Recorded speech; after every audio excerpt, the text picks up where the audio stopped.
What is going down, everyone? It's time for Mojobreak.com, The Hype. This is episode 229. We got a lot of stuff. We got the Topps Industry Conference that just went down in Arizona. We actually did an interview with the Josh Luber, so check back on Mojobreak Media for that interview. There was a lot of insight. There was some breaking news with Mr. Luber. We had a lot of fun with him down in Phoenix, and he opened some packs of some random cards. So it's a break room session that'll be added to Mojobreak Media, so look forward to that.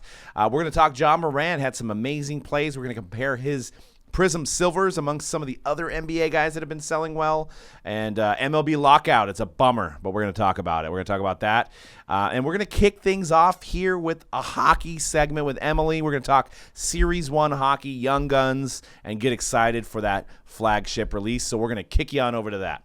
All right, guys, it's time for Hockey Upper Deck Series 1 21-22 releases today, actually. We're going to be doing some breaks here at Mojobreak.com this Friday, and we're excited. We've been waiting for hockey for a very long time. New crop of Young Guns, lots of new inserts that they brought to the table, including Hundo P, which we'll talk about.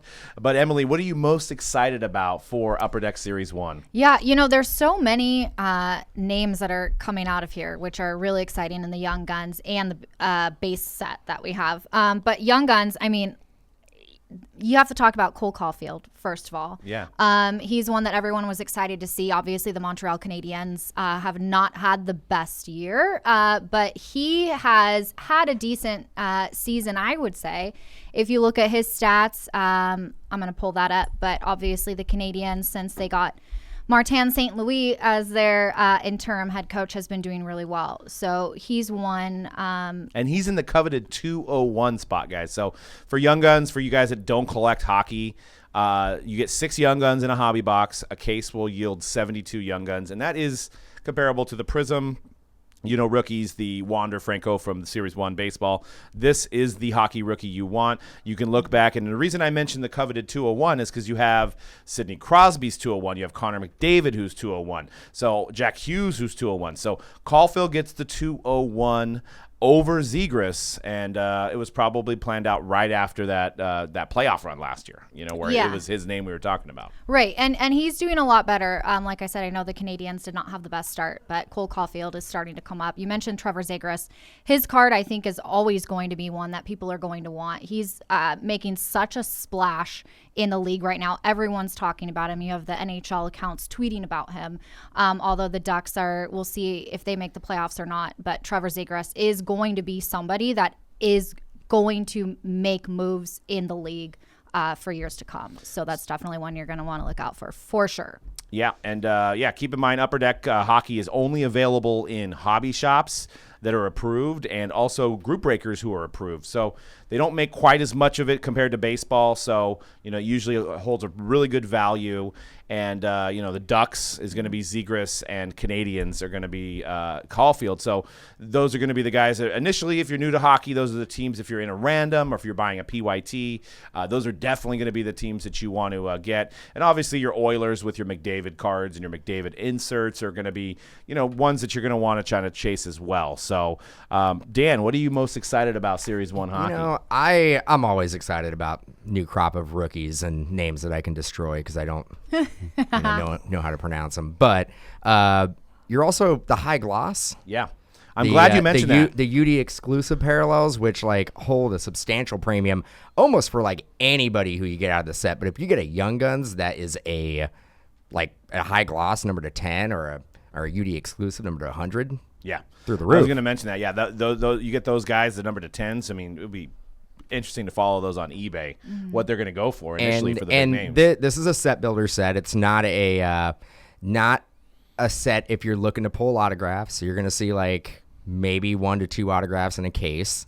What you're really going for are the Young Guns. Yep. And building the set, you're going to have Series 2 and then extended series coming out for your veteran base sets and more rookies coming involved. But do we think more people are going to collect Zegras now, or are we going to still got enough hype for Caulfield? I think it's safe to say he's probably going to be the Calder. Is it Calder?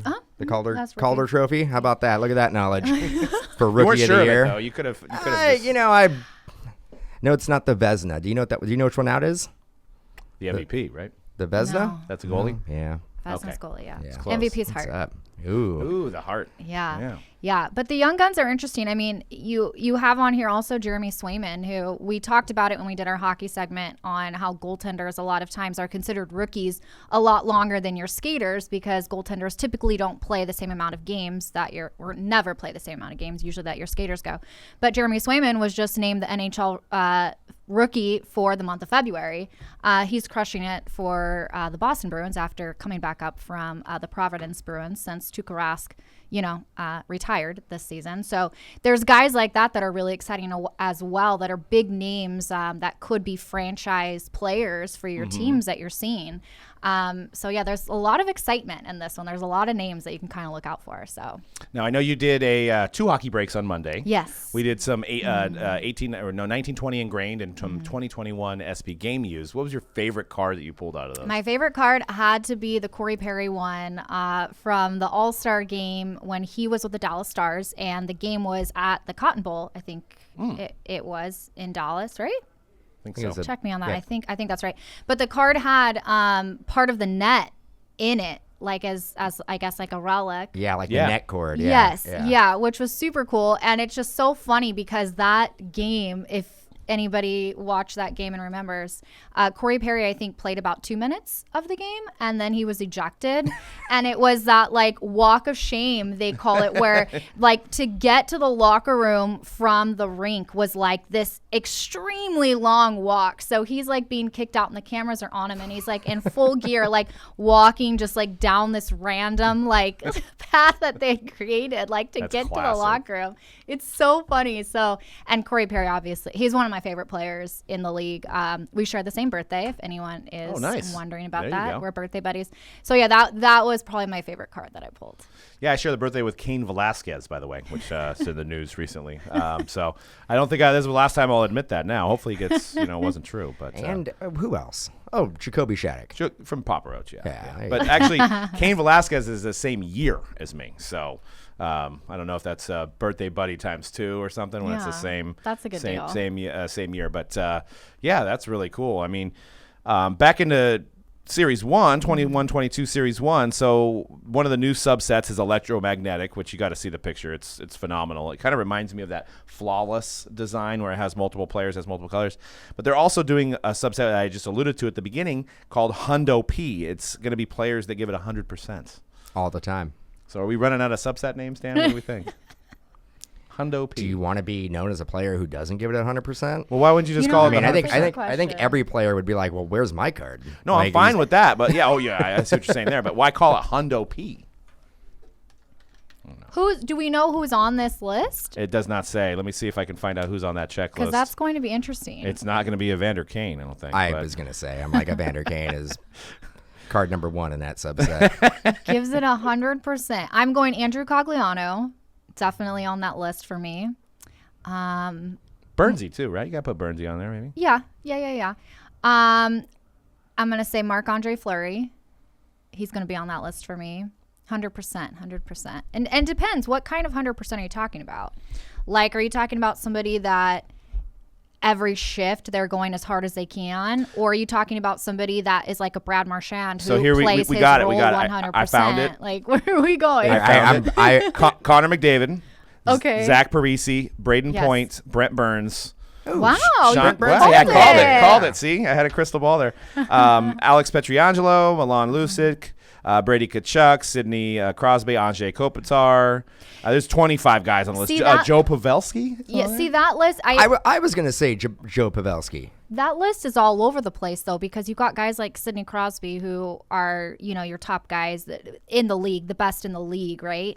But then you have guys like Milan Lucic who he's not scoring the same rate that Crosby's scoring, but he also is somebody who every time he's on the ice, he uses his body. He knows how to play his role. So is that what we're talking about? I don't know. I need some more explanation on this Hundo P situation. And I'm looking at some other insert sets that they have, which is really cool. So they have the day with the cup, which is, they have the guy. Each player gets to spend a day with the cup, and they take a picture. Sharks don't have that. They're not in that subset. No, not yet. Not yet. But that's the magic word is yet. Everyone, we have a day with the cup flashbacks, and they're 1 in 2,880 hobby packs, so very hard to hit.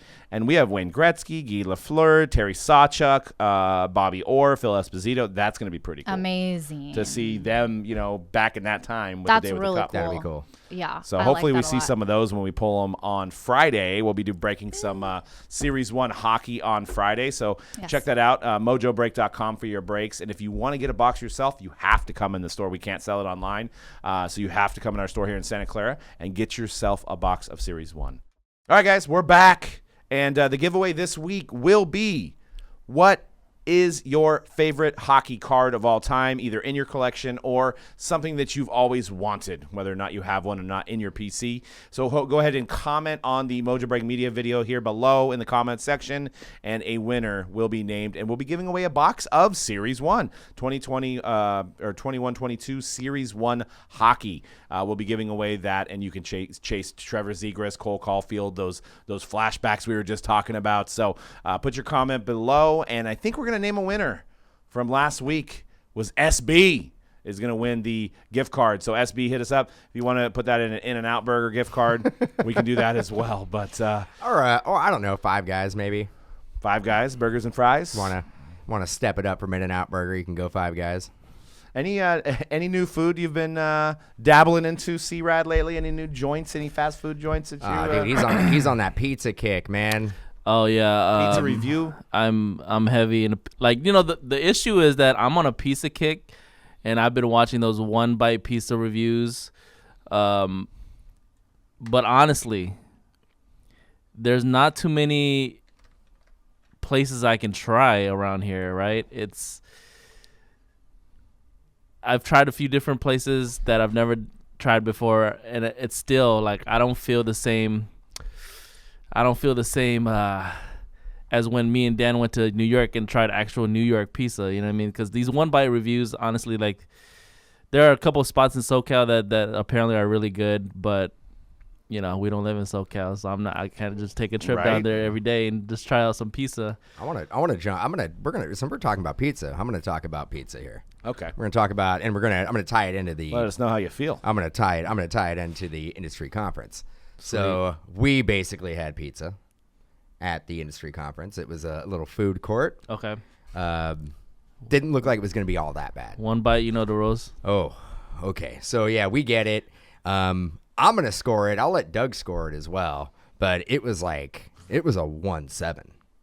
1-7. Historically, probably the worst pizza I've ever had in my life. Let me give you a comparison to 1-7. Now it literally Little Caesars is better. felt. I mean, it tasted like it was cooked 15 times. You know how you like like cardboard. You know how you like microwave a piece of pizza? Yes. Like imagine if you did that like 15 times over and over and over. A 1-7. I'll tell you right now, this would be a good comparison to everybody just listening on the podcast and watching. One bite pizza review, he gave a Hot Pocket pizza a 1-7. So if you want to know what a 1-7 tastes like, he said the Hot Pocket is a 1-7. I would have to score it lower than that, because I'd actually probably rather have the Hot Pocket. Dude, the Hot Pocket, like, Celeste pizza is burn probably your a 3 face then for off, me. dude. Yeah, like I the know. inner, Can't like, wait. oh I know, man, it's dude, terrible. out of the microwave, Yeah. just burn your or, face off. Or a pizza roll. Like a pizza roll. Oh, dude. Those are always You super- try to wait, and then it's like, and then isn't the worst thing when you burn your mouth, and then you're just the roof of your mouth for like a week is just it's terrible. But I get it. As a kid, those are great snacks. Like I can't. As a kid, I loved pizza rolls, Hot Pockets, and I would pizza go bites. the Hot Pocket. I would actually go above the pizza that we had as well. Okay. I mean, it was like, I almost want to go back again just to try it and be like, how bad really was it? It was bad. It was bad. And like, the funny thing is that we were pretty hungry, so Oh damn! like not only we were starving, had it should have raised the score up, but it didn't. No, and I regret getting 2 slices. It was a bad pie. It was a bad pie. It was maybe we should have got a full pie, like a fresh full pie, but they basically only had slices. So Damn. Let me before we move on real quick. Let me give you guys something that you'll appreciate. So I took my daughters, my family, to a late Valentine's dinner, and we went to Maestro's, home of the what is it, butter cake? butter cake. Butter Oh, cake. yeah, did you get it? Yeah. Oh man, it's so good. I Which one did you go to? The San Francisco? Yeah. Dude. I haven't been to that one, but yeah, really good service there. Did you guys get the seafood tower? No, we didn't. I'm like really toast, the yeah. only seafood guy in my family, so unfortunately, it's only when we go out, It's a little much. But the butter cake, might be one of the best desserts out there. It is. I mean, it's a little rich. You can only have. I mean, you wouldn't be able to have like multiple butter cakes. Yeah. See, I'm a sweet, like I like frosting, and I'll ask for pieces of cake that have like the corner for the frosting. So it's never too rich to me. Rich to me is when it's too much chocolate. You know what I mean? So that was perfect. I could have multiple pieces. Ooh, Yeah, multiple pieces. Next time you go to Mastro's, you're just going in. You're like, just Don't even need a start me meal. start me with a couple butter cakes. Just bring And, my steak and my butter cake out at the same time. Steak, I might butter dip cake. my steak in my butter cake. I mean, might do something A crazy. little lemon twist martini. Yeah, bottomless. So Topps Industry Conference was this weekend, and it was the first time that Fanatics had had a presence there. As we said, Josh Luber was there. Some of the big COO was there as well, talking to people, getting some ideas of what they were going to do. Still pretty much a Topps event. I mean, all the same faces were there running the show that have done the show for the last 3 or 4 years. And there wasn't really any huge announcements, but there was some changes in some products. I think the one that really stuck out at me is that they have the overtime league license for the NBA, which is not the NBA, but it's a Development league. Yeah, it's a development league, kind of like a G League kind of type situation, where if a player doesn't want to go to college, they can go play in that league and then be entered into the draft. So they're going to be making a Topps Chrome overtime league product. Which these guys will have rookie card logos on the Topps Chrome. Obviously, the Superfractor is going to be in there as well. And it's kind of like exciting in a sense because it's going to be Topps Chrome basketball again, and maybe it's going to be a preview of what's to come once the license falls into the hands of Fanatics, and that's what they're going to do possibly. I mean, I'm sure they're going to do it. But you're dealing with, I think, 24 to 25 guys in the league right now. A few of them are slated to be first-rounders. But my question, I'll start with C-Rad here, is can there be any legs with this product? Because essentially it's like a Bowman version of an NBA product, right? So say there was a Ja Morant type of guy in there, how coveted do we think these cards are going to be, being as that they're first autos? Yeah, I think we're finally seeing the situation that we talked about for a while now, the situation where, and I don't know if Topps saw this coming, like with the whole Fanatics deal or whatever, but it's almost like they knew, because they're kind of previewing like what they intend to do, right, by giving us a Bowman type product here, and then still coming out with their standard regular Topps Chrome. I'm assuming. I think it could definitely have legs, especially with Fanatics, like you said, taking over the license. I can see them. They're trying to test the waters. Obviously, they want to see if the basketball market will take to a product that could be considered a guy's first Bowman or whatever, right, in basketball terms. Yeah, and from what I understand, the games are not live, but you can watch them, I think, immediately after on YouTube, and they have clips, and they're very social media oriented. The company, the Overtime as the company, which I believe are based out of Atlanta, because I think 2 Chainz goes to a lot of the games, so they have Topps Now cards of like 2 Chainz and some other guys that come to the Atlanta area. I guess I think they just, like, a guy needs to play well. Like, if nobody plays well and nobody gets drafted in that league, then there's no demand, right? I think if you have that one player who goes to that league, pops, ends up being like a top 3 pick, and then out of the gate they're one of the better players on their team, I think the hype will follow with this product. Like, you can build onto it the next year because people are going to be looking for the next player to pop out of there. Yeah. So I think I don't know if it's going to really be technically like that type of Bowman prospecting, because those players are already on either teams, drafted or like signed as like high, like top free agents out of an international prospect or something like that. So, and they're already on teams. But there will be a market for this. And I think it could very well compete with like some of the Leaf NIL stuff. It can actually compete with some of the Panini collegiate stuff that comes out after the player gets drafted.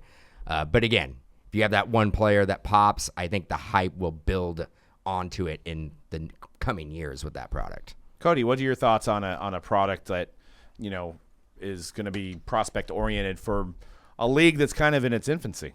I think it's interesting. It's definitely a way to get your foot in the door, and like we're going to be talking about that league, at least in the hobby, more than probably some of the other leagues. I think this whole approach for Bowman, where they're doing like the Bowman University the NIL line that they're stuff, doing, the NIL stuff, the college football stuff, which I think is even maybe the most intriguing. Seeing sort of a mock-up of the Bryce Young first Bowman, I wonder, in in a couple years' time, especially when football does come back under the Topps umbrella, as we think it's going to, collecting that first Bowman over, say, the Panini, a Prism draft picks or Contenders draft picks. I'm gonna say I think eventually that it's gonna. Obviously, their thinking is this is gonna be what baseball is. We're setting it up now so that when the NFL is here, we're all under the same umbrella. That Bowman pick is that Bowman card is going to be treated like a first Bowman from baseball. I don't think it'll ever reach quite that level that baseball has, but seeing some of the mock-ups and stuff and seeing the strategy of kind of going after smaller basketball leagues, I think it's interesting, and it's definitely going to be, people want new stuff. We saw it last year. People want new stuff, and they're going to flock to it. It does speak to the ADD in the hobby, I think. My get off my lawn moment on this is that I think it's like what we talked about with Luber, which little preview of what's to come on that is that, you're adding too many parallels overall, right? So this is in a sense, maybe not necessarily too many parallels, but now you got a guy like maybe he was in, let's use football as an example. They've got his first year NIL card with whoever, and then he got his second year NIL card, and then you have his collegiate draft card, and then you've got finally his license card, and it's like, where do collectors go? And if you're new in collecting,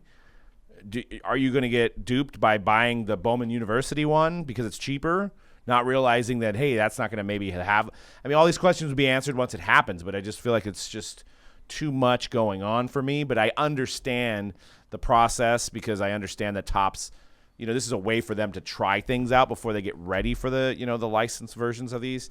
But – it's just a lot going on for me. I think the industry has kind of matured in the last 3-4 years though, because we as a whole we're not very accepting to new SKUs, new leagues, anything like that. We're just we don't want to deal with it. We don't need F1. We don't need MLS. We don't need all these the entertainment stuff. We don't need all this stuff. It doesn't do well in my shop or something like that. You know what you hear. I think now we're a lot more accepting of new categories and new lines because we've seen them perform. A good thing to possibly compare it to, and I wish I would have thought about this before we started the show, is those Luka Upper Deck cards when he was on Slovenia or whatever, and they had that whole set centered around him, basically, because I don't think anybody else came out of that set who was anything. So he had autos, I think, prior to the 18-19 season that were part of the Upper Deck. Can't remember the name of the league, but so that's kind of similar to this situation where see what those go for originally compared to what they go for now. Now we've had Luke out for 4 or 5 years now. So you had, you could say Jalen Green, right? He had a Goodwin Champions card, and he wasn't drafted, right? So you can go back, and those were doing really well at one point. I guess you just got to temper your expectations.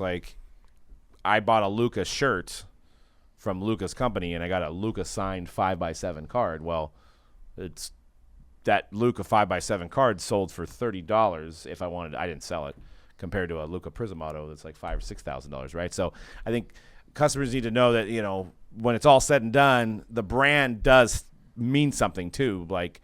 The Prism auto of the guy that was in the overtime league is going to sell for more than his overtime league card if he gets drafted and he's good, right? So, yeah.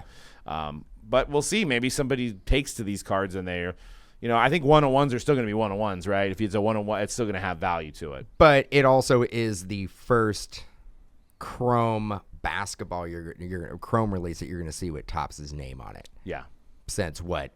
They didn't even do 0910. They had 0910 Chrome cards, but they were in the flagship. I don't think they had a standalone product. So maybe 08, 09, 07. Right. Yeah, who know? I don't recall when the last Chrome release was. So you got to figure that is going to get people excited just to see a basketball Topps Chrome card. Yeah, absolutely. Yeah, so that's going to be a good thing. And then they also announced multiple Transcendent style products. MILB Dynasty. So we're going to get Minor League Dynasty. And I wonder what price point that's going to be at. And who do they decide? I mean, because that's real tricky if you're just doing a one-card product. And it's just a guy that's in single. I mean, obviously you got your Julio Rodriguez's and your Wander Franco's. Jason Dominguez. But how deep can you have a checklist in Dynasty? And I mean, I don't know if they announced the price point on it yet. I got to think it's got to be a little bit cheaper than the MLB version. But, I mean, I think it's a cool idea, but is there going to be enough legs underneath it? Probably going to be north of $300, right? To get Samuel Coonrad or something like that, you know what I mean? Like, you're going to have to open it up to a bigger scale of prospects other than just the top 100, I would think, right? So I believe you probably keep it at that top. I don't even think you go. I think it's going to be probably a short like print run of like 20 guys. I think you're probably going to see something like the top 25 from Baseball America. Well, that wouldn't be good either because you would probably miss the Jason Dominguez. I don't think Jason Dominguez is in the top 25. So Topps knows what they're doing. They know who the collectors are chasing. So it should be like Adley Rutschman, Bobby Witt, like Leiter maybe, who just got drafted. Well, we can name. I mean, we know the prospect that everybody's collecting. Is it Luis Rodriguez? Is another one. Mm-hmm. I don't think it's going to be a huge checklist. I don't think it's going to be like the major league checklist for Dynasty. Right. Yeah, it'll be, and there's rumors, nothing confirmed by Topps, but just rumors around the industry. And we brought this up on the podcast before, but maybe this is a way because we don't know how they can still use the Bowman name. There's a lot of unsureness now that the sale has happened and the Fanatics has taken over because with the Players Association license and now them getting profit sharing, you can't use somebody who's not in Major League Baseball yet with the logo of the team. So maybe this is a throw at the wall and see if it sticks so that we can do an MILB set. I don't know. But couldn't you get like minor league baseball like license? I think you could, but that's not what Bowman's been about. Yeah. So, like I said, I don't know if that's for sure. True, because then it would be Bowman, but it would be like a Bowman version of like Pro Debut. Right. So, and I think that's why they make those products because I think they're very particular on the Bowman brand. But when we do with the minor league heritage and stuff like that, then you don't see any team names on it. Yeah. Right. So, well, you see team names, but you see the Mud Hens the minor league affiliate team names. So I guess you would have to do it that way for Bowman, which would be really terrible for group breaks. Be tough. Or if this is true about the grandfathering, because I believe they grandfathered in the Bowman to be able to use the logos based on the fact that Topps owned it for so long, and it was a law that had changed in the middle of everything, and they were able, like a standard law where you buy a house and you've owned it for so long, your taxes don't change, kind of like that. But when it changes hands, then the taxes change. I think what that would do though is when the player gets called up and they have their true rookie, it would add substantial value to that true rookie. Correct, and it would be more like and the other sports. We wouldn't have that. I think we had this conversation a week or two ago when we were talking about first Chrome cards as opposed to rookie cards and which one do you want to collect. That argument wouldn't exist anymore because these players won't have a first Bowman. Sure. The card that you're going to collect is going to be their true rookie card, and you're going to have to wait longer. Yep.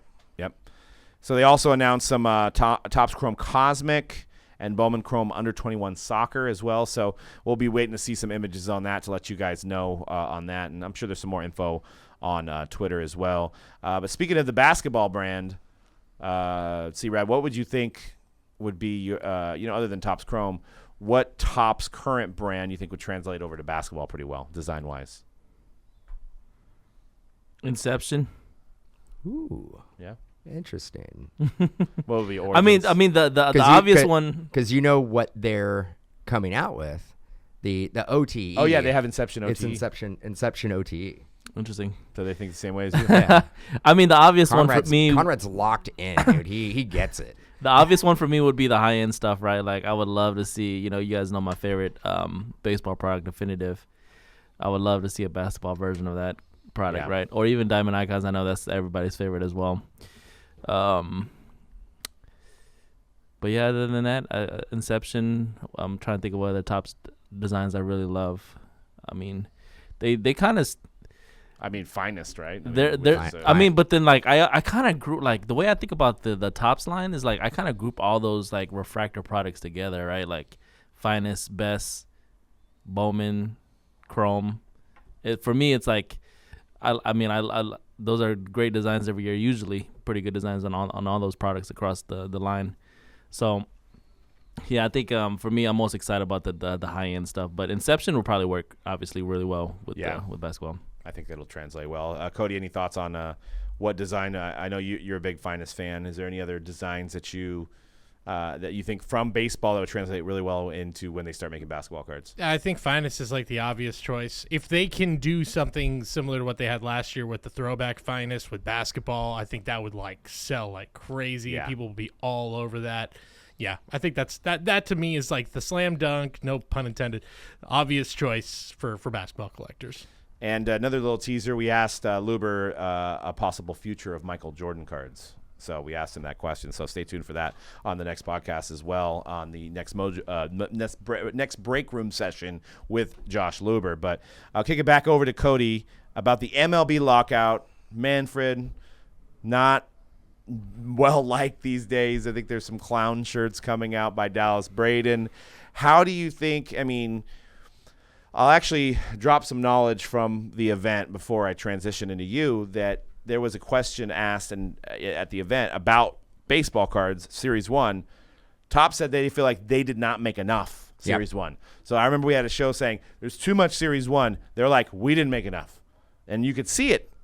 We don't have it. Other stores are looking for it. So if you take that and said how will MLB, it hasn't affected it yet.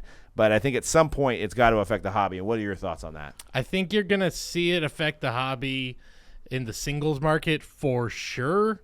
I'd say right now, if you're like thinking about, oh, maybe I should buy something, maybe I should invest before the season starts, feels like a good time now. I can't, because one, I don't know how long this goes. I was optimistic and thought by March this will be done. We'll be done. It'll be fine.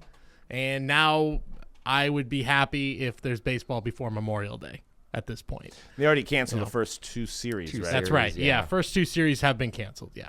So no matter how we spin it, we're not getting 162 games this year. No, they will not get 162.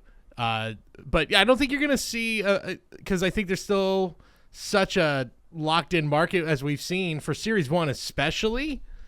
But as time goes by here and there's going to be more new releases and there's still no baseball, I do wonder if the momentum starts to sputter, or is there going to be the opposite effect where people are just need anything baseball to satiate their craving, and maybe the opposite happens.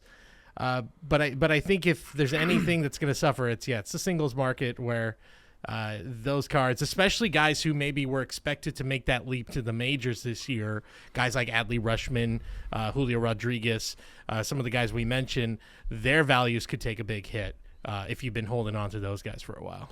Yeah, I think if anything, the ADD will really kick in. I mean, we'll get really some legs on each release, right? We'll have Finest, be Heritage. But I don't think you won't have maybe as much long-term with all those releases and those singles if it continues to play out the way that it's playing out. What are your guys' thoughts? I mean, again, reiterating what Cody was talking about, I was optimistic it was going to get taken care of this weekend. And then when they extended it to Tuesday, I'm like, okay, they are close. I'm like, they are close. They are basically crossing the T's, dotting the I's, and we're going to get a huge announcement, and we're going to be good to go, and we're going to have baseball. Now, I'm like, we're already taking some games away. I'm like, the All-Star break will probably be next. That'll probably be the next thing that they pull away, which who has the All-Star game? It's the Dodgers. And that would be the second time. They don't get it again, which sucks for the city of LA, because it does. I mean, the game, they had it in 94? Something like that. The game may not be amazing, but it does draw attention. It does draw fans of the game. Restaurants and bars do really well, leading up to it. So it'll be a substantial hit for the city.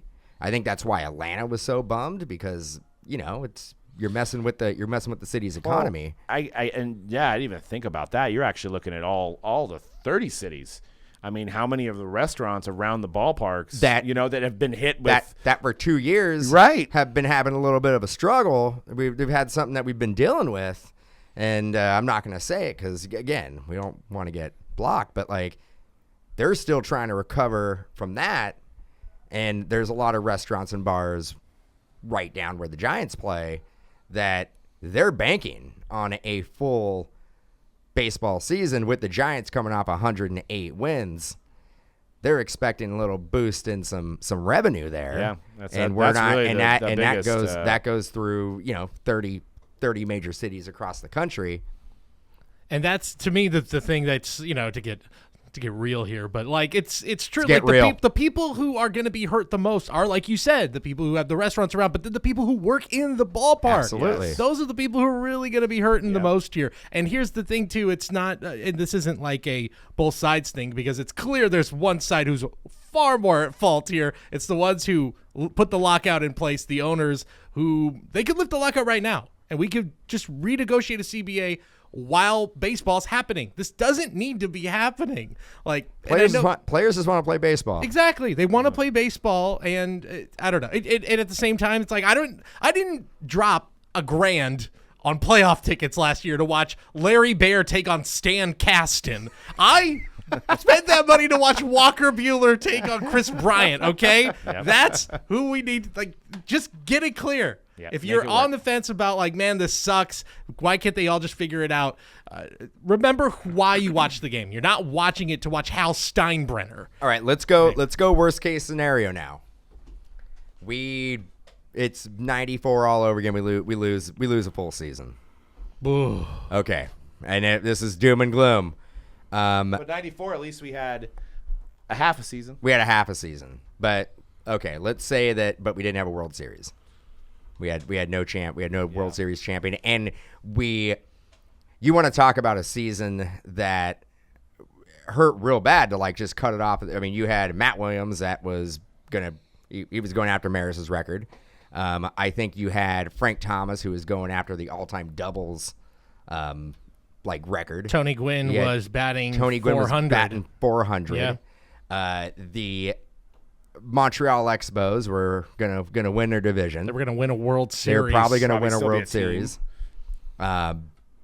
What happens if we lose baseball for a full season? Can this sport bounce back? And how does it bounce back? I think we'll lose the Dodgers, Dan. The Dodgers are that's it. I'm not a Dodger fan. Well, one could hope it would be a positive. I mean, I do love LA. I do love LA. Hey, maybe the A's will stay in Oakland. They're for sure staying in Oakland. But baseball it's sliding down the ranks of the most popular sports in the country, America's pastime. Can it stay America's pastime if we lose another full season? It already isn't. It already isn't. Baseball is my favorite sport. Football's the American pastime now. It's done. That's over. Baseball will become hockey. Baseball's America's past. Yes. Is what it Now, is. if we lose a season, we come back and we go back to juiced baseballs and everybody's hitting 70 home runs. Do they go back and they're like, well, it worked in 96 or whatever when we had Sosa and McGuire and they were battling for the home run champion. Are we going to go back to doing that? But we're we're going to start allowing fights. Nobody gets thrown out. MLB Slugfest style, if you guys remember that video game. Basketball rules. Yeah. No, I don't think that happens, because what's going to happen is 10, 15 years down the road, it's going to be the same scenario we just went through with Barry Bonds and Roger Clemens and all that. Like, it's just like the perfect storm of baseball is absolutely just shooting themselves in the foot. They need to get out of the owners need to get out of their own way. Yes. Like, if you're so unhappy with owning a baseball franchise, sell it. Get out. Go do something else. That's the thing.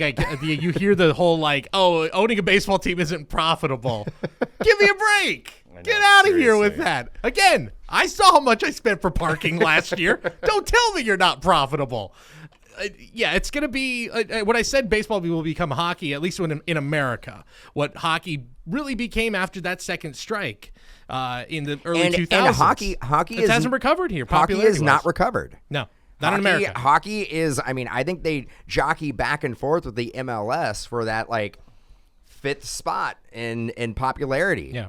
If this continues, if baseball actually loses a season, there is no longer a big three in American professional sports. There's the big two, and then you basically have the niche baseball. sports. Yeah, baseball, hockey, MLS, kind of all lumped in together. This will be a good transition into basketball. But yeah, I mean, you could really start seeing around '94, basketball really kind of got a little bit more legs. Obviously, Kobe Bryant joined the league a little bit later after that. I mean, the perfect storm of Jordan as well. Like, absolute perfect storm. Baseball has the strike. The Bulls' prominence begins.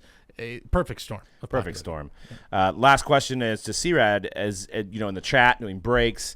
Has anybody been talking about this baseball lockout, and like what kind of are people still just chasing Wander? I mean, what are people doing in the chat with baseball? In general, I think there's a few people obviously that are like, man, let's just hope we get some baseball back. You know, not really anything. I haven't really seen people too down in terms of cards in the hobby with baseball. You know, they're still buying in. They're still chasing who they're chasing, collecting for their teams and stuff. So not too much chatter about. Obviously, people are just sad about there's no season right now. Yep. Let's transition into Ja Morant. Is Ja Morant the most exciting player in the NBA today?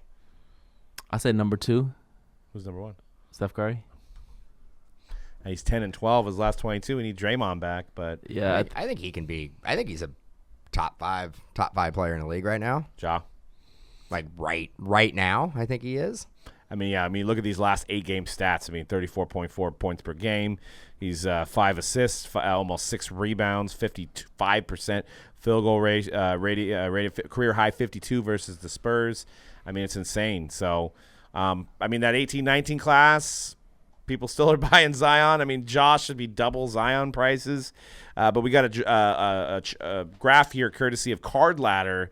And Cody, let's digest this graph on some of the 5 big names in the hobby. Yeah. So what you're looking at, if you can see it here, I know some of the numbers are a little small, but basically this is the last 3 months, courtesy of Card Ladder, comparing some of the most popular players among basketball collectors in the hobby.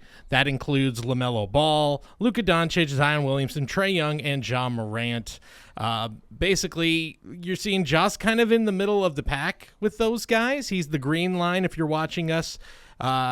His average value right now for his Silver Prism PSA 10, and that's for all of these guys, looking around $1,800 at the moment. Zion's at $1,500. Luka Doncic at about $2,797. LaMelo Ball at $2,759, although the pop count a lot lower for him right now. Yep. And Trae Young is below $1,000. He's at $780. That's your boy. That's, Dude, that feels like the best buy at the moment. Yeah, the best buy, and he. I don't know why he is so undervalued in the hobby. It's just it's just the way he looks, man. I don't know what it is. It just people just they don't gravitate towards him. I think he's a great player. I think it has to maybe him playing in Atlanta. I don't know, man. He has to win a championship, I think. I mean, because whatever he's done, he should have put, seen an incline. I think Trae Young is on the Knicks or Trae Young is on the Lakers, and like he is at the top of that list. But LaMelo Ball's on the Hornets. But LaMelo Ball is the Hornets better than the? He's got name brand. He's got the name brand. He's got the name, and the way he plays, a little bit more flash, a little bit more swagger to him. But Trae Young is gotta be a top 10 player in the league, right? Gotta be up there. Is he better than Ja? No, Ja right now is like a top 5, but I think you said Trae Young top 10 point guard or top 10 player. Top 10 player. Player. Oh, Yeah. that's tough. I mean, he's about that. I mean, you act like he's not even a starter on most teams. I mean, Maybe in the top 30. I was gonna say top 15, top 20-ish maybe players. Dude, the run he had in the playoffs, at the end of last season, he was a top 10. I mean, I like Trae Young a lot. I think in terms of flash and swagger, like I take Trae Young over Zion Williamson. I say Trae and LaMelo are the same. The only reason we know why LaMelo is so high is because of that pop count. It's like people just don't want to send them in for fear of not getting that PSA 10 or PSA 9, and it's because it's expensive now, right? Like people don't want to take that risk. So LaMelo's pop count definitely is helping his prices above these other guys right now. I say the buy for me is who we're talking about, Ja Morant, like right there in the middle. Out of all 5 of these guys, especially listening to the Draymond Green on the JJ Redick podcast a month ago, like Ja Morant is gonna be like one of the best players in the NBA here pretty soon, like top 3 conversation. Well, and and I don't disagree with you there. I think what we're seeing is, I think we're seeing 3-point shooter fatigue, because nobody's going to beat Steph. Steph's done it. Those accolades have came. Trae Young shoots threes. He doesn't do what Ja Morant does with the ball. He doesn't go and dunk in people's face. Yeah, you know what I mean. All those players shoot threes. They have to shoot threes. But all those other players do stuff on the around the dish too. I mean, look at Anthony Edwards. I mean, Anthony Edwards still isn't. I wouldn't even compare him to any of these guys on this list. But just a few of the highlight moments he's had sells his cards. So you've got Ja Morant doing that. That sells his cards. You've got Luka has his space where he's fadeaway and he just went over Dwight Howard last night, right? So you got him doing that. You've got, obviously the elusive stuff that Zion's done, and then you have Trae Young who's done none of that. So I think that's where it makes the most sense to me, is that there's just not. It's like Trae Young shoots good threes. Doesn't even sound like Trae Young could be playing in your pickup basketball team. I'm gonna pick this guy. Okay, Trae, you'll be like the 4th or 5th pick in the gym. Hey, I'm just saying how cards sell. I mean, and that's how I can. This graph makes sense to me. I think Trae does a lot more than just shoot threes. But again, I don't see that 3-point fatigue, because all those guys you mentioned shoot threes.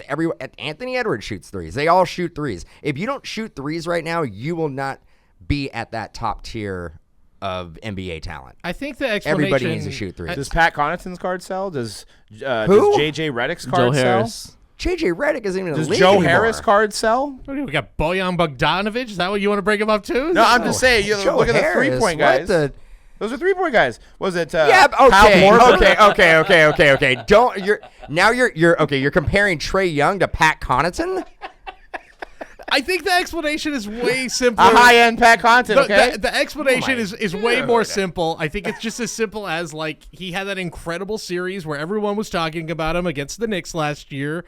The Hawks are just not a hot team right now. They've been a little underwhelming this year, whereas the Grizzlies have been one of the better stories of the season. Luka is still Luka. LaMelo and the Hornets look like they're for real.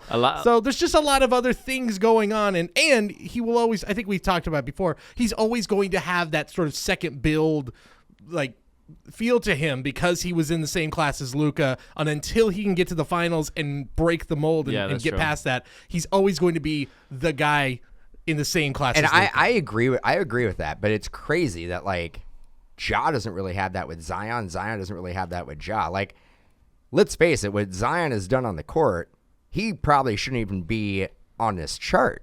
And Zion's in the orange? But Zion, his cards are still selling well. Like, that just shows you how bad Trae Young's collectability is. If the guy who has played less games than he's played outsells him still. So that there's people who are just like, y'all just take a chance on Zion because I'm tired of 3-pointers. I just don't want to see. It's like 23 pointers a game, 20 shots a game. Whoop-de-doo. Yeah. I think I somewhat Harris, I somewhat agree with what you're saying, Doug. I think the flash of the 3-point, I think, is what you're saying. The flash of it, like oh my God, that's amazing.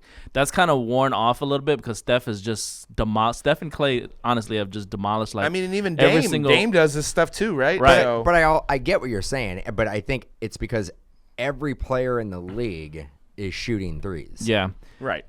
So it really isn't special to knock down a couple of threes when, I mean, I would like to see, go back 10 years and see the amount of 3-pointers that are attempted per game. Oh, yeah. And then look at the stats now. I bet it's like 3 to 4 times the amount of 3-pointers are attempted per game than 10 years ago. Well, and then you can go with the other side of the argument, and that's why like Larry Johnson, Grandmama, besides his dunk contests and stuff like that, doing what he didn't sell cards because everybody was just dunking at Shaq, breaking rims. Now I think we've gotten away from the dunks. We do too many threes.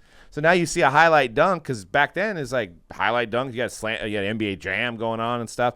And now I think we've had a really lack of like those highlight dunks. We're seeing them, and they're helping the cards now. Was they weren't doing that before. It was the 3-pointers. We all saw that dunk contest and went, we can do better than this. Luka. Yeah. That was, I know, it's yeah. terrible. Why Luka Ja doesn't and have any all those guys highlight aren't in it? dunks. I don't get it. Yeah. No, but he did have that. He had like a putback the other night. That Yeah, was but pretty he good. doesn't. You're right, I mean, he's you not. don't see Luka like posterizing anybody.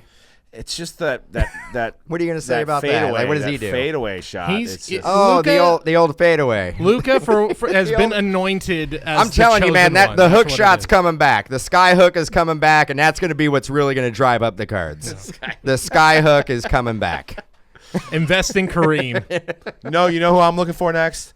The next Rick Barry knew granny that shot was coming. free throw There guy. you go. You know. There you go. I think it's a combination of everything. Like I said, like what Doug is saying, the 3-point fatigue. What Cody was saying, the fact that he's on the Hawks and they're not really one of the marquee teams right now. It's in the East. There's so many good teams in the East right now that they're really on the bottom half of that in the East Coast. So yeah, I think combination of that, the rest of the guys, like you're saying, like it is crazy. The Zion is selling for more than Trey, and Zion has barely played any kind of game. But that also has to do with the fact that his hype is still carrying him after all these Well, years, which is and crazy. let's be the people who bought into the Zion hype at the peak They're not are trying not. to They're sell. not trying. They're They're not not trying to selling. sell it like a 30, 40, 50% loss. On it. Absolutely. Makes sense. I mean, yeah, it'll be interesting to see how it plays out. Yeah, I think I think I'm putting my money on Ja at this moment. Maybe Luka too. I mean, I know he's kind of high up there, but I don't know. He's a little bit more matured and a little bit more. Doesn't play defense. Yeah, well, Just doesn't. Just- look, but he's doesn't, that- doesn't look real athletic out there. But he doesn't. Yeah, I think my money's going with Ja. I think Luka is actually in. It's the same boat. Like so many people bought at the peak that they're just not going to sell. You're right, and that's what basketball is. If you come out as a big name, it's almost hard to overcome if you're not a big name. Yeah. You know what I mean? As far as the hobby is concerned, if you're like the biggest name coming out the gate, like a Edwards, I think we talked about this last week. It's hard to overcome and be that guy that's like even like Donovan Mitchell. Like he never overcame. Like he started to overcome Lonzo Ball, but he never overcame Jason Tatum. You know. Yeah. So it'll be interesting to see how this plays out. But yeah, I think I'm going to grab some Ja Morant, maybe some Trae Young. I mean it's worth a go, and if they make a run and he does something like shoot a lot of threes. So maybe he'll start shooting from the logo. Or something. That is the thing for Trey that I think maybe going into the playoffs is good because did anybody expect the Hawks to have that run last year? No, but absolutely apparently, if he dunks more, his They'll cards be go better. up. Can he Are dunk? the Can he Hawks dunk? even fighting for a playoff spot right now? I think they're in that play-in conversation right now. But it should be mentioned, so are like the Hornets. Like they're not that much better than No, but than I will Charlotte. say this about the Hornets. If you listen to a lot of people who just watch a lot of NBA games, they say that the Hornets are the most fun team to watch they're on the up out and of up for out of sure. any Yeah. of the teams in the NBA. Because of the way they play, it's like fast paced, it's like up and down, like you know what I'm saying? Like people love to watch that type of basketball. I think though one last point with Ja is that I think also like Luka, who has been sort of anointed as like by LeBron and by you saw him in All-Star Weekend, Michael Jordan coming up to him and finding him, like he has been like you are the one by these guys, I think. So that goes a long way. I think the same thing's happening for Ja, where people are talking about him. Did you see that tweet Allen Iverson had? He had the Ja Morant jersey over his former MVP trophy and said, one day this kid's going to get it. So I think he is having that same effect now where now everybody's catching on because all these legends are saying, this guy's for real. Draymond saying that thing. So I think that's going to carry a ton of weight going into the playoffs and for his future hobby prospects too. I think next week we need to talk about Devin Booker because obviously first seed in the West, getting a lot more legs over that, almost locking it down. I mean, they're 7-8 games ahead of the Warriors now, so we should definitely look at his prices. I know he's been injured a little bit here and there, but I mean the Suns are just dominating all of basketball pretty much right now. So we should probably look into some of those guys and possibly talk about them on next week's How about show. Ayton? He dunks. He's too big. Oh. DeAndre Jordan, Lob City. You got to be in the range of the 6'2" to 6'9". Oh, he doesn't shoot threes. For the counterpoint. Yes. Doesn't shoot threes. Doesn't People shoot enough can't threes. compare themselves to a 7-footer, okay, on the basketball court. He can dunk, though. But that's all we got for today's show. I also wanted to mention that we've got a bunch of Mojo sessions coming down the pipeline. We did a podcast with Larry from Live Case Break. We did a podcast with the two dudes from Real Breaks, Tom and Ryan. And we also have Jimmy from Dirt and Turf Sports Cards as well that we did while we were in Phoenix. So look out for those here on Mojobreak Media, along with the Josh Luber interview, which will be dropping here within the next week as well. Also, make sure you subscribe to us on Spotify or iTunes, wherever you listen to your audio podcast. Join a break at mojobreak.com. Grab a box from mojobreakshop.com, and we'll see you guys next week on The Hype.